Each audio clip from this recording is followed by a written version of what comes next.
The morning of July 2, 1988, was ordinary. Families rushed through the terminal of Santiago International Airport, suitcases wheeled behind them, kids excitedly bouncing toward the gates.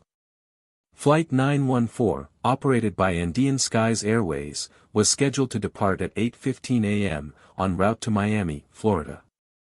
The pilot, Captain Raul Montenegro, had over 25 years of flying experience. His crew was competent. The aircraft, a Douglas DC-8, was cleared for flight. Everything seemed normal. The plane took off on time, slicing through the clear blue skies. For about 45 minutes, it maintained normal radio contact.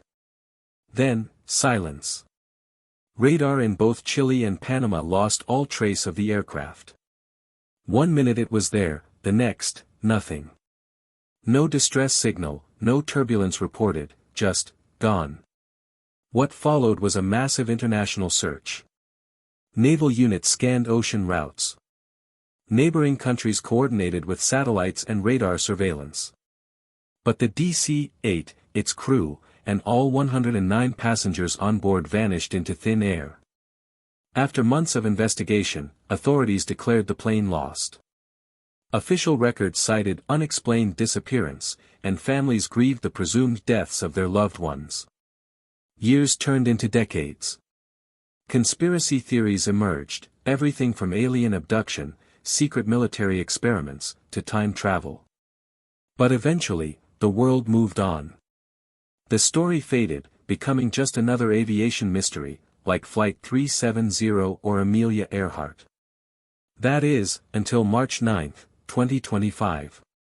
At exactly 9:17 a.m., air traffic controllers at Miami International Airport stared in disbelief as a radar blip suddenly appeared, identical to the transponder signature of Flight 914.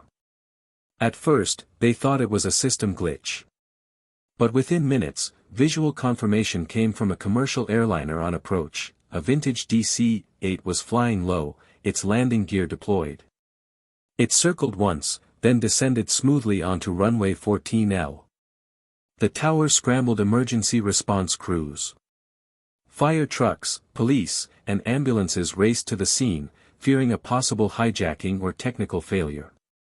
But as the engines whined to a stop and the crew began disembarking, the real shock settled in.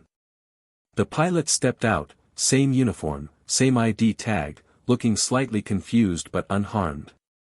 Behind him, passengers filtered out, blinking under the bright sun, all of them dressed in 1980s clothing. A little girl clutched a Walkman. A businessman held a folded-up newspaper dated July 2, 1988. Several passengers had unlit cigarettes in their mouths. None had aged a day. Initial interviews were chilling. Captain Montenegro insisted they'd only been in the air for about 3 hours. He claimed they'd flown through a sudden dense fog, during which all instrumentation blinked off briefly. Then, the sky cleared, and they saw Miami below. The passengers corroborated his story, except the Miami they landed in was radically different from the one they remembered. Skyscrapers they'd never seen before loomed in the distance. None of their phone numbers worked. Their families, those still alive, were decades older. Some had passed on. An elderly woman named Elena Gomez collapsed in tears upon seeing her son, now 52, who'd been a teenager the last time she saw him. The two embraced, a strange combination of joy and devastation hanging in the air. News media flooded the scene. Cameras flashed. Experts struggled to offer explanations. The aircraft was taken for examination. Mechanically, it was a perfectly preserved 1980s-era DC-8. No modifications. Fuel levels matched what it should have had after 3 hours in the air. The onboard flight recorder. Corrupted. But technicians recovered partial data, showing that the clock had somehow skipped forward exactly 37 years, 8 months, and 7 days in less than 12 seconds. Government agencies locked down the investigation. NASA and the Department of Defense got involved. The passengers were quarantined, tested, and questioned repeatedly. No one aged. No one remembered anything unusual except the thick fog and a strange humming sound, described by several passengers as like a vibrating chime. Then came the more disturbing revelations. Several passengers began reporting dreams. The same dream. A hallway of light, walls that seemed alive and pulsing with color. A soft voice whispering in a language they couldn't comprehend, yet somehow understood, time is a thread. You are the needle. Some started exhibiting unusual abilities. One man developed perfect photographic memory. A young girl could hear high-frequency sounds outside the human range. A woman who had been nearsighted since childhood now had 20/20 vision. Doctors were baffled. Meanwhile, public speculation ran wild. Had Flight 914 entered a temporal rift? A wormhole? Was it a government experiment gone wrong, or right? A few scientists proposed that the aircraft might have crossed into a pocket of space where time flows differently. But there was no proof. Only theories. The airline company, long since defunct, reformed just to deal with lawsuits and claims.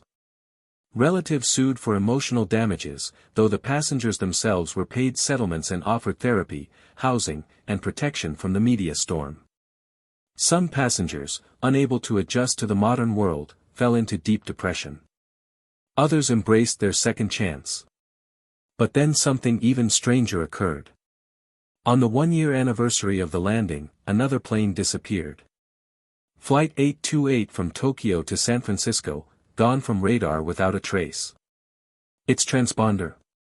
An updated model, but eerily, its final signal included a 6-digit code that, when decrypted, translated to, "We are next." That was not a normal malfunction. Now, intelligence agencies are watching the skies more carefully than ever. A new global task force was formed, quietly scanning for atmospheric anomalies and unexplained radar pings. Some call it the Skyfold Initiative. As for Flight 914, the plane now sits in a hangar in a secret location, shielded from public view. Some claim the aircraft occasionally emits a soft humming noise, especially at dawn. Rumors swirl that the government plans to recreate the event.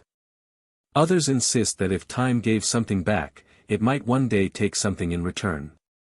And as the world watches the skies, one chilling truth remains.